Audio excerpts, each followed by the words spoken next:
السلام علیکم ورحمۃ اللہ وبرکاتہ۔ میرے محترم ناظرین، اس وقت ہم ایران کے صوبہ فارس کے تاریخی شہر شیراز میں موجود ہیں۔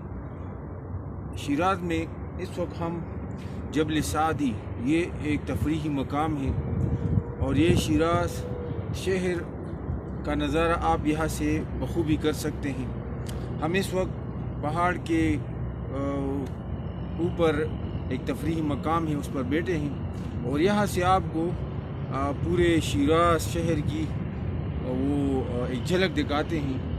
اب آپ کو ہمارا دوست یہ دکھائے گا کہ یہاں پر یہ شیراز، یہ علاقہ کتنا بڑا وسیع شہر ہے اور اس میں خوبصورت مقامات تاریخی، شیخ سعدی رحمۃ اللہ علیہ، حافظ شیرازی اور شاہ چراغ اور دیگر بہت سے بزرگوں، اس طرف بھی شہر کا بہت بڑا حصہ